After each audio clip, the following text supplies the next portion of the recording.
Bible et développement. Relever les besoins en matière de développement culturel, économique et social en rapport avec la Bible. Dénicher le potentiel humain, aide au développement durable dans les communautés de la place et en particulier le corps de Christ. Bible et développement. C'est un espace d'échange, d'information et de formation par les ondes de la radio Fréquence Vie. Présentation, François Delormas. Auditeurs de Bible et Développement, bonjour. En tout cas, vous avez été nombreux la semaine dernière à nous poser beaucoup de questions.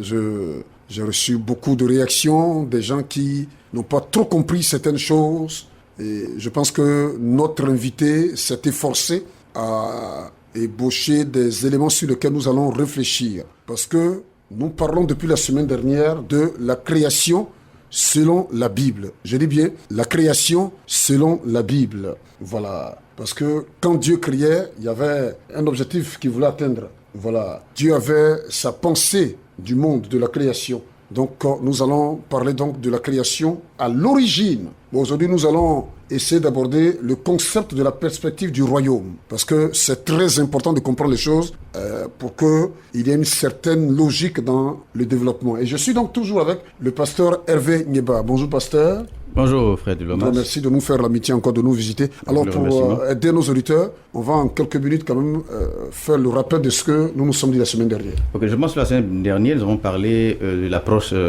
logique ou scientifique, dans le sens où, lorsque nous voyons la création de Dieu dans la Genèse, étant donné que c'est la sagesse, n'est-ce pas, de Dieu qui a créé, qui a apporté toutes ces choses-là à la vie, n'est-ce pas, qui a manifesté ces choses-là. Alors, la sagesse étant quelque chose de compréhensible, voilà, nous voulons croire que la création, selon que Dieu l'a révélé à Moïse et qu'il nous a exposé dans la Bible, voilà, c'est une chose compréhensible. Mais seulement, voici que les chrétiens que nous sommes pendant plusieurs siècles, nous sommes limités à croire. Or, Dieu nous dit dans le livre de Josué, déjà au chapitre 1er, il dit à Josué de méditer la parole de Dieu.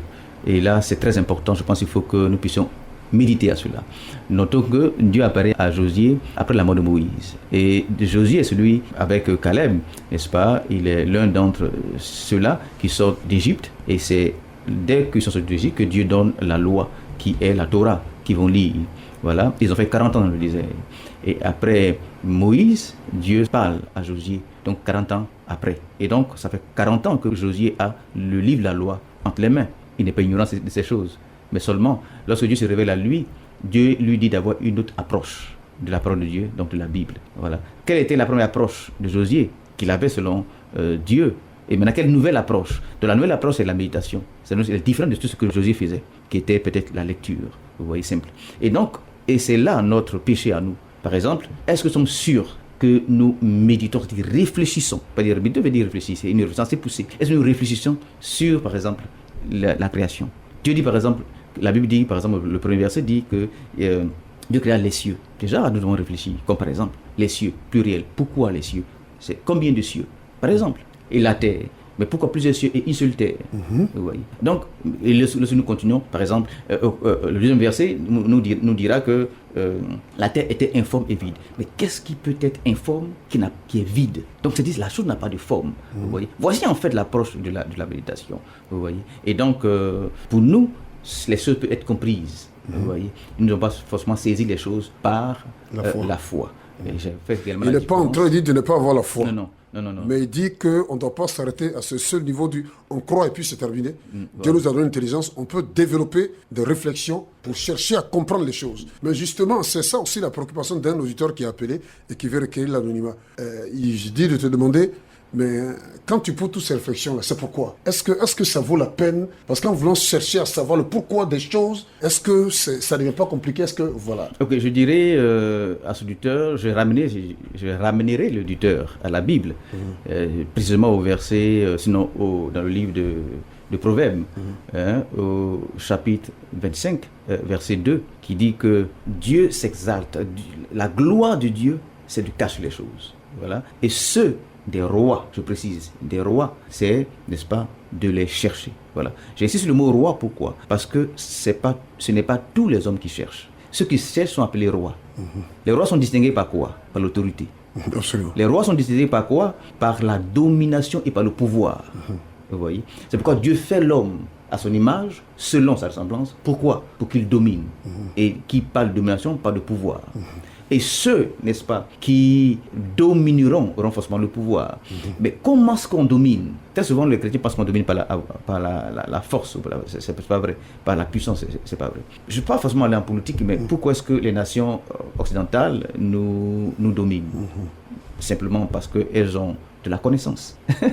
Elles ont seulement de la connaissance. La science. Elles ont de la science. Voilà. Alors donc, quand Dieu dit qu'il cache, il prend son temps à cacher, afin que nous puissions, n'est-ce pas, les rechercher. Si Dieu cache, c'est parce qu'il ne veut pas nous montrer. Non, nous n'aurons pas tout par la révélation, c'est très faux. Nous n'aurons pas tout par la révélation. Dieu dit dans Matthieu, demandez, cherchez, n'est-ce pas, et frapper. Alors, ce n'est pas un enseignement que nous faisons, mais il faut comprendre que Dieu a décidé de nous donner des choses de 3 façons. La première façon, c'est de demander. C'est la plus facile, n'est-ce pas? La deuxième façon, Dieu a décidé que nous puissions chercher. C'est le mec qui écrit. Et la troisième façon, Dieu décide, n'est-ce pas, que nous frappions. Si nous ne frappons pas, nous n'aurons pas. Donc, chercher fait partie, n'est-ce pas? Donc, ce verset dit que Dieu prend ce plaisir à cacher pour que nous cherchions. Et cela signifie quoi? En réalité, quand nous poussons la réflexion, j'aime bien pousser la réflexion. Selon que Dieu nous recommande de méditer, ça veut dire pousser la réflexion. La dernière fois, je parlais d'Adam. Dieu met Adam dans le milieu du jardin pour que Adam nomme. Si nous poussons la réflexion, comme je le dis, nous allons comprendre qu'est-ce qui implique le fait de nommer. En fait, le fait de nommer exprime la science, en fait. Effectivement. Parce que quand Dieu met le cerveau, Dieu sait comment le cerveau fonctionne. Okay? Et donc, Dieu regarde, selon nous, c'est-à-dire pour nous prendre la question, comment est-ce qu'on nomme? Est-ce que nous, qui mettons nos enfants au monde, nous les hommes de foi, qui croyons, qui mettons nos enfants au monde, est-ce que nous nommons nos enfants par la foi ou par la réflexion? Est-ce que nous réfléchissons aux circonstances dans lesquelles l'enfant est né, afin de lui donner un nom, lui attribuer un nom? Ou bien est-ce que nous avons la foi en quoi? Enfin, non, c'est pas la réflexion, ok? Et c'est ça qu'est l'approche scientifique. Lorsque les chercheurs découvrent, c'est parce qu'ils ont regardé, ils ont cherché, ils ont observé, bien entendu, avant de nommer. Alors donc, lorsque Adam nomme les animaux, chaque animal alors représente une science. C'est-à-dire, chaque nom que Adam donne est alors le résultat d'une réflexion poussée, afin de donner le nom en fonction du comportement, n'est-ce pas, de l'animal ou de la chose. Adam a un cerveau. Et nous parlons ici de la perspective du royaume, qui est quoi? Nous reviendrons là-dessus. La perspective du royaume est simplement, n'est-ce pas, l'appréciation, l'imagination, la vision, n'est-ce pas, du monde que Dieu avait voulu avant même que Adam pêche. Avant que Dieu crée Adam, Dieu avait bien entendu un plan. Et moi, c'est là qui m'étonne. Dans le sens où, nous chrétiens, logiquement, nous devons nous poser des questions. Nous, chrétiens, nous ne devons pas nager dans ce monde-là. Parce que ce monde-là n'est pas le monde que Dieu a voulu. Et si je suis chrétien, si je me rapproche de Dieu, Dieu doit m'instruire. Dieu doit me dire que tu es dans le monde, mais en fait, ce que tu fais, c'est une erreur. J'estime que quand j'ai compris ces choses, j'ai compris alors que le monde dans lequel nous sommes est une erreur. C'est une erreur parce que l'homme a fait une erreur pour rentrer dans ce monde. Adam a péché. Le péché est une erreur. Et le monde que nous sommes, dans lequel nous sommes, est la conséquence du péché d'Adam. Donc c'est une erreur. Alors nous ne devons pas évoluer dans ce monde-là comme ça. C'est pourquoi l'apôtre Paul, dans Romains le chapitre 12, il va nous dire, ne vous conformez pas, c'est un ordre qu'il nous donne, ne vous conformez pas au siècle. Le siècle c'est le monde. Ne vous conformez pas au monde présent, mais prenez le temps de réfléchir. Soyez transformé. Soyez transformé par le renouvellement, par l'intelligence. Ça veut dire quoi? Ici c'est pas par la foi. Ici encore intelligence sort, la réflexion. C'est-à-dire que refusant de nous conformer à certains principes, aux choses, vous voyez, alors nous devons faire quoi? Nous devons nous réfléchir. Mais ce monde présent c'est quoi? Laissez-moi vous dire que ce monde présent n'est que le résultat de la réflexion d'autres personnes qui ne connaissent pas Dieu. Absolument, je suis d'accord. Étant donné que c'est eux qui nous imposent, nous sommes en réalité, comme j'ai parlé la semaine passée, de qui est le disciple. Un disciple véritable de Dieu ne peut pas être un esclave. Qui est un esclave? L'esclave, c'est celui qui est soumis. En fait, nous sommes dans le péché, en fait, d'Adam. Adam était créé, n'est-ce pas, à l'image de Dieu, au-delà même des anges. Parce que Adam n'a pas été fait comme les anges, mais il était un être amélioré, plus proche de Dieu. Vous voyez? Mais maintenant, l'erreur d'Adam, c'était quoi? C'était de se soumettre à la parole, à l'ordre de Satan. Et c'est ce que nous faisons aujourd'hui. Les hommes qui n'ont pas Dieu, qui ne connaissent pas Dieu, nous imposent tout. Et nous nous soumettons comme des esclaves. C'est pourquoi la Bible dira que les esclaves sont sur des chevaux. Et nous, Les princes à terre. à terre. C'est pas normal. Vous voyez. On a renversé les valeurs. Et donc, nous sommes en réalité dans un combat. Le combat, il est à tous les niveaux. C'est vrai que les églises, ça donne un combat spirituel qui n'est pas forcément faux, mais le combat, il est à tous les niveaux, il est également intellectuel. Donc, la perspective du royaume, c'est, comme je dis, mon évangile que je prêche, qui est la vision, penser le monde comme Dieu l'a voulu avant le péché d'Adam. Depuis la création. Depuis la création. Oh, vous êtes avec nous, hein. Bible Développement, nous parlons de la création selon la Bible. Et nous sommes en train de parler donc de l'origine des choses, l'approche logique, l'approche scientifique de la création. Il y a des thèmes qui reviennent régulièrement dans l'exposé de notre invité, scientifique, logique, conceptualisation, concept, perspective, voilà, compréhension, réflexion, science, connaissance. C'est très, très, très important. En tout cas, vous réagissez donc au 01 52 84 63 69. 01 52 84 63 69. Vous êtes à Bible Développement et je suis donc avec le pasteur Hervé Nieba. Alors, pasteur, donc, je pense qu'on a bien introduit. Donc, parlons donc de la création. Alors, vous avez déjà ébauché l'idée selon laquelle, effectivement, la Bible parle des cieux et de la terre, donc plusieurs cieux et une seule terre. Je voudrais qu'on y revienne. Ok, mais si vous permettez, frère Delomas, Oui. je vais finir avec cet élément. Oui. En fait, lorsque vous récapituliez tout à l'heure, vous faisiez sortir ces notions comme réflexion, connaissance, etc. Bien entendu, souvent, quand je parle, certaines personnes pensent que c'est le résultat, n'est-ce pas, de mon instruction académique. J'aimerais préciser une chose, si vous voulez. Okay? D'abord, avant de revenir sur la raison. Et donc, je voudrais dire que ce n'est pas à l'école que j'ai appris ces choses. Sinon, je n'ai pas le niveau académique pour dire ces choses-là. Voilà. Et également, j'ai pour ministère, n'est-ce pas, parmi les 5 ministères, un ministère prophétique. Voilà. Et donc, comment inscrire ces choses-là dans la prophétie? Je crois une chose. Un prophète disait que dans la fin des temps, je tais son nom, il disait que dans la fin des temps, si vous voyez que les gens commencent à prêcher un évangile qui nous ramène à la Genèse, c'est pour dire que les choses sont en train de s'accomplir. Parce que le monde commence par la Genèse et le monde finira par la Genèse. Et je veux bien croire que nous sommes dans l'accomplissement, n'est-ce pas, de la parole prophétique de cet homme de Dieu-là. Voilà. Et j'aimerais également dire, c'est vrai qu'il faut faire quelques recherches, mais selon les recherches que j'ai faites, je comprends aujourd'hui que le monde est engagé dans ce débat-là. Aujourd'hui, des grands débats au plan académique aux États-Unis. Je ne vais pas entrer dans ces détails, mais la politique américaine qui contrôle le monde est engagée dans ce débat-là que nous traitons aujourd'hui.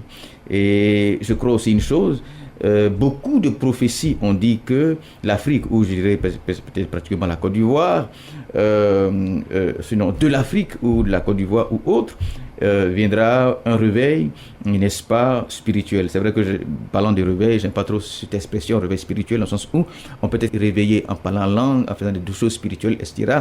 et être à la fois ignorant dans beaucoup de choses. Je préfère l'expression réveil en façon générale.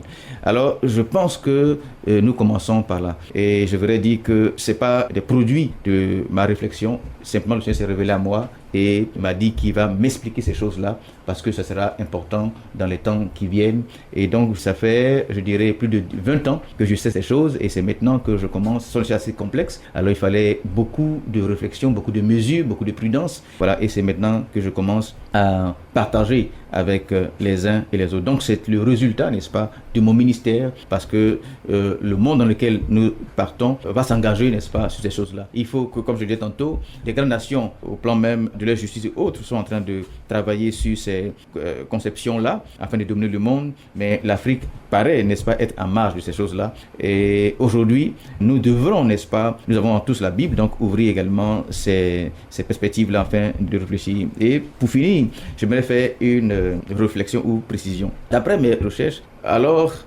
les gens ont fait une conclusion. Un livre même est sorti, si vous pouvez aller le chercher pour voir un peu ce que les gens disent de ce livre-là. Ce n'est pas un livre de conception en tant que tel, mais ce sont des gens qui ont fait un recueil de déclarations, de conclusions, des travaux des scientifiques. Ils ont conclu que les 4 siècles passés, la plupart, 80% des scientifiques s'opposaient, n'est-ce pas, à la Bible, donc à la création de Dieu. Mais dans leurs recherches, jusqu'à aujourd'hui, nous constatons la chose contraire, c'est-à-dire la plupart des scientifiques aujourd'hui admettent l'existence de Dieu. La plupart des scientifiques aujourd'hui admettent que Dieu peut être à la base de la création, et lorsqu'ils le disent, ils ne le disent pas par le fait de la foi, mais par des études scientifiques et mathématiques qui révèlent que le hasard ne peut pas avoir créé le monde. Depuis l'élément cellulaire, n'est-ce pas, des études qu'on appelle ça l'infiniment petit jusqu'au infiniment grand, ils ont compris quasiment, la plupart des scientifiques, des grands scientifiques aujourd'hui, ont compris que si la sagesse est à la base de tout ce qui a été créé, parce qu'il n'y a pas d'erreur, ils ont compris qu'il n'y a pas d'erreur. Et si c'était, n'est-ce pas, un hasard, il y aurait des erreurs. Mais selon leurs calculs, selon leurs recherches, aujourd'hui, il y a 80 ans aujourd'hui, que la plupart des scientifiques ont revu leur position. Et je voudrais également que les chrétiens également puissent revoir leur position. Les scientifiques sont en train de comprendre que Dieu existe, mais les chrétiens continuent à s'opposer à la recherche scientifique. Et je vais démontrer, l'un dans l'autre, je vais démontrer tout à l'heure que en réalité, tout ce que les scientifiques ont découvert aujourd'hui était simplement dit dans la Bible. Je le démontrerai par A plus B et vous le verrez. Et j'ai l'impression que c'est là le hic, parce qu'aujourd'hui il y a 2 blocs aux États-Unis, surtout entre les créationnistes et les évolutionnistes. Et les évolutionnistes. La difficulté, c'est quoi? Ils ont une volonté de croire en Dieu, il faut le dire. 40% des Américains, n'est-ce pas, croient que le monde a été fait par Dieu, selon les statistiques, sont créationnistes, donc croient que c'est Dieu qui a créé, même si on ne comprend pas. Okay? Mais maintenant, il y a aussi un bloc qui se limite à la science. Mais un travail est en train d'être fait entre les 2 blocs pour se comprendre. Parce que depuis plusieurs siècles, ils étaient opposés. Mais aujourd'hui, ils ont créé, il y a un syndicat national des professeurs aux États-Unis, n'est-ce pas, qui sont eux évolutionnistes, qui remettent toutes les thèses évolutionnistes sur la table afin d'en discuter avec les créationnistes pour qu'ils arrivent à se comprendre. Et c'est important parce qu'il s'agit de l'avenir du monde, il s'agit d'enseigner ce qui est vrai. Et c'est une lucarne qu'on donne aux évangélistes. Mais la difficulté, c'est que la plupart des chrétiens se basent seulement sur la foi. Or, la foi ne peut pas s'enseigner dans nos écoles. C'est ça la difficulté. La foi, c'est pas l'église. L'église, ça c'est la foi. Vous voyez. Mais si nous arrivons à démontrer, à comprendre et expliquer la création telle que Dieu l'a faite, alors ce sera admis de façon académique. Et c'est là le défi. Et c'est là aussi, les créationnistes disent qu'ils n'ont pas de problème à accepter les choses que la Bible dit, pourvu que ce soit démontré.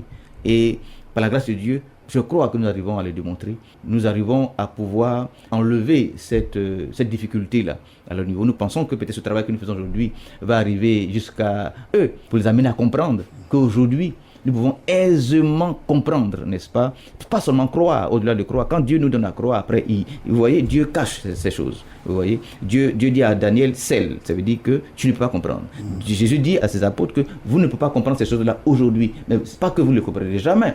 Alors donc, au temps convenable, au temps opportun, Dieu permet à ses serviteurs de comprendre ces choses qui n'étaient pas comprises hier, et afin que la connaissance puisse grandir. C'est ce que Daniel dit. La connaissance grandira. Quand la connaissance, ce n'est pas forcément la connaissance du monde, n'est-ce pas? C'est nous également. Nous aurons une connaissance des choses que nous apprécions mal avant, de sorte que nous puissions, n'est-ce pas, comprendre tous, chrétiens comme non chrétiens, qu'en réalité, Dieu est celui qui a créé le monde, Dieu est celui qui a créé les hommes, et Dieu est celui qui est le commencement et qui est la fin, et Dieu est celui qui se révèle au fur et à mesure dans le temps, et Dieu est celui qui convaincra les cœurs, n'est-ce pas, de justice et de jugement. Je crois que nous en entrons dans une période, allez sur Internet et faites des recherches, vous verrez que beaucoup d'hommes parlent aujourd'hui de révolution. Et la révolution dont il parle, ce n'est pas une révolution forcément scientifique.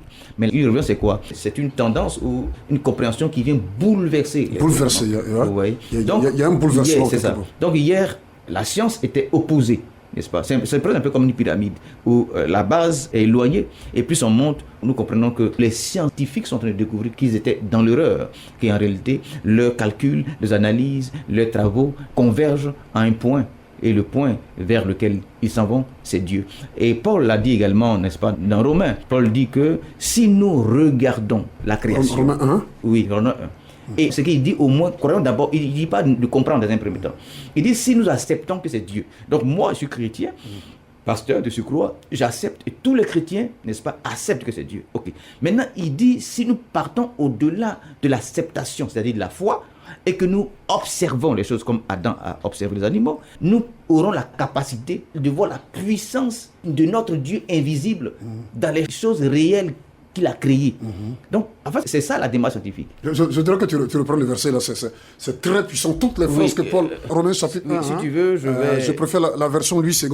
On va le lire. 01 52 84 63 69. 01 52 84 63 69. Vous êtes à Bible Développement. Je suis avec le pasteur Hervé Nieba. Nous parlons de la création selon la Bible. Oui, allons-y. Romains chapitre 1. Oui, Romains chapitre 1. Voilà. Je vais à verset 19. Car le contexte, ce qu'on peut connaître de Dieu est manifeste pour eux, Dieu leur ayant fait connaître. Bon, voilà. Le verset 20. En effet, les perfections invisibles. Donc, il nous dit, ce verset nous dit que Dieu est parfait. Ouais. Alors, les perfections invisibles, les perfections de Dieu qu'on ne voit pas, n'est-ce pas? Et la puissance éternelle du Dieu qu'on ne voit pas, et sa divinité, n'est-ce pas, se voit comme à l'œil. Et l'œil, ce n'est pas l'œil spirituel, c'est l'œil physique. Depuis la création, donc, depuis le sujet que nous traitons, la création, depuis le premier jour et jusqu'au 7e jour. Il dit au moins, quand nous considérons, depuis la création, quand on les considère comme ces œuvres que Dieu il a créées, donc ceux qui n'y croient pas sont alors inexcusables. Donc, en clair, il dit qu'avec nos yeux, si nous croyons que c'est Dieu qui a fait la création, si nous observons la création, nous aurons la capacité de voir dans la création la puissance de Dieu, sa divinité et sa perfection qui est invisible. Vous voyez? Et en fait, c'est à là, n'est-ce pas, que convergent les scientifiques. C'est pas moi qui le dis. Il dit que le livre aujourd'hui, il s'appelle L'existence de Dieu, les preuves. L'existence de Dieu, les preuves. Et les preuves là sont des preuves scientifiques. Ils sont allés depuis dans les siècles passés, Einstein, Karl Marx et tous les grands philosophes, ils sont qui ont fait, n'est-ce pas, des recherches sur la création et la vie, ont tous finalement conclu que Dieu pourrait, étant donné que ce n'est pas rien, Dieu, un Dieu, le Dieu des chrétiens ou des musulmans ou autres, pourrait être à la base de la création. Et ce livre existe et ils ont plus de 1000 citations de ces grands savants-là. Comme par exemple, je crois celui de Einstein. Un enfant lui a demandé est-ce qu'il croit en Dieu. Il dit, bien entendu qu'il croit en Dieu. Il dit à la fin de ses travaux, il a compris que tout scientifique qui travaille de façon sérieuse découvrira finalement que Dieu existe. C'est ce qu'il a dit. Tout scientifique sérieux qui fait son travail de façon sincère découvrira à la fin l'existence de Dieu. Et voici, mais ce n'est pas forcément les gens qui parlent la langue qui sont forcément chrétiennes, mais c'est une évidence. C'est une évidence, vous voyez. Et donc, nous, les chrétiens également, devons revoir notre posture, n'est-ce pas, afin que nous puissions aller également à la méditation, donc à la réflexion de ces choses-là. Oh là là, voilà qui est clair, 01 52 84 63 69. 01 52 84 63 69 ou le standard de radio fréquence vie 1. Vous tapez le 05 45 45 50 02. C'était Bible Développement. Merci de nous avoir suivis. Dieu bénisse. Au revoir. Bible et développement. Relever les besoins en matière de développement culturel, économique et social en rapport avec la Bible. Dénicher le potentiel humain, aide au développement durable dans les communautés de la place et en particulier le corps de Christ. Bible et développement. C'est un espace d'échange, d'information et de formation par les ondes de la radio Fréquence Vie. Présentation, François Delormas.